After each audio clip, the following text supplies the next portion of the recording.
যে আমার যে অবস্থান আমার সব কিছুর মূলে আল্লাহর পরে যেই দুজনের নাম আমি সারা জীবন বলে এসেছি এবং মৃত্যুর আগের দিন পর্যন্ত বলে যাব।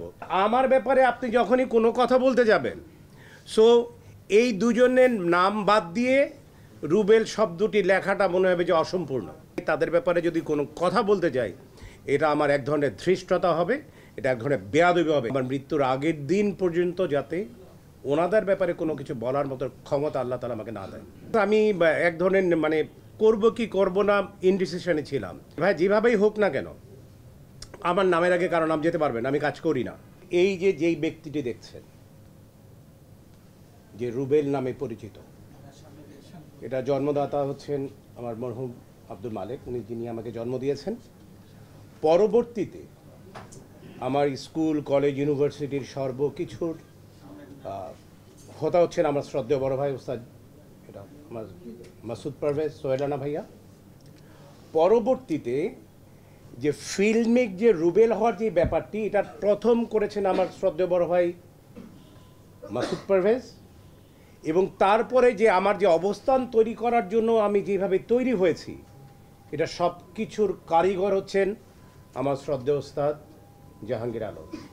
সো আমাকে যদি আপনি কোনো বিশ্লেষণ করতে যান রুবেলকে, ওকে ওকে সরি, যদি আমাকে বিশ্লেষণ করতে যান, আমি প্রথম বলবো যে I was blessed by Allah, because আমি বিশ্বাস করি একজন মুসলিম হিসাবে যে আল্লাহর আশীর্বাদ পুষ্ট হওয়া ছাড়া এই অবস্থানটা তৈরি হওয়া সম্ভব না।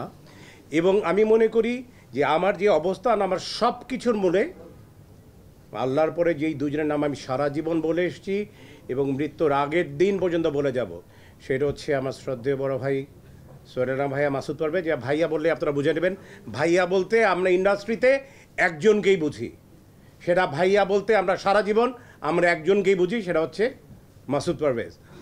আর একজন হচ্ছে, আগেও বলেছি আবারও বলেছি, ওস্তাদ জাহাঙ্গীর আলম। সো আমার ব্যাপারে আপনি যখনই কোনো কথা বলতে যাবেন, সো এই দুজনের নাম বাদ দিয়ে রুবেল শব্দটি লেখাটা মনে হবে যে অসম্পূর্ণ। এটা হলো আমার কথা, যে আমার ব্যাপারে কোনো কিছু লিখতে যাওয়া মানেই হচ্ছে এই দুজনকে নাম এনে রুবেল নিয়ে কথা বলা। সো তাদের ব্যাপারে যদি আমি কোনো কিছু বিশ্লেষণ করতে যাই, তাদের ব্যাপারে যদি কোনো কথা বলতে যাই, এটা আমার এক ধরনের ধৃষ্টতা হবে, এটা এক ধরনের বেয়াদবি হবে।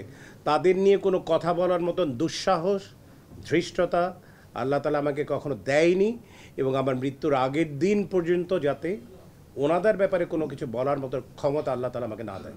অনেক দিন আমি অনেকে অফার দিয়েছিলেন আমাকে কাজ করার ব্যাপারে, যে আমি ওটিটিতে কাজ করব কি না, ওয়েব সিরিজে কাজ করব কি না। বাস আমি এক ধরনের মানে করব কি করব না ইনডিসিশনে ছিলাম। সেই মুহূর্তে যখন আমাকে বঙ্গ থেকে মুশফিক সাহেব ফোন দিলেন এবং রায়হান রাফি সাহেব আমাকে ফোন দিলেন যে আমরা একটা কাজ করবো, আমরা কথা বলতে চাই। কাজ করার পর ব্যাটে বলে মিলে গেল, এবং আপনারা সকলে জানেন ওই মুহূর্তে আমি বলবো যে এই মুহূর্তে রায়হান রাফি সাহেব আনডাউটলি একটি ভালো অবস্থায় আছেন, তার অনেকগুলো ছবি কাজ ভালো করেছেন।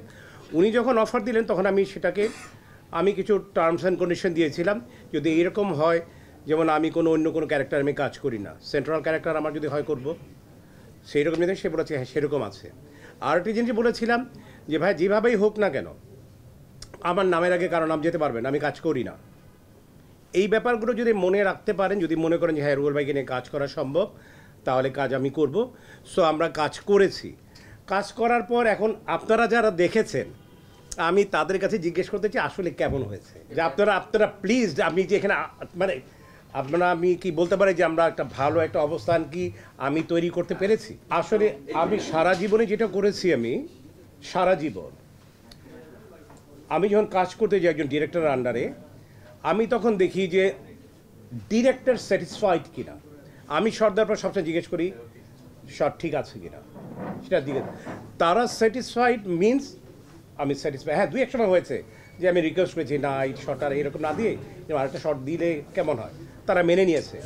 তো সেইখানে আমার কথা হচ্ছে যারা আমাকে নিয়ে কাজ করেছেন তাদের প্রতি আমি গভীর শ্রদ্ধা জানাই। তারা আমাকে এইভাবে প্রথমে চিন্তা করেছে, নিয়ে গেছেন।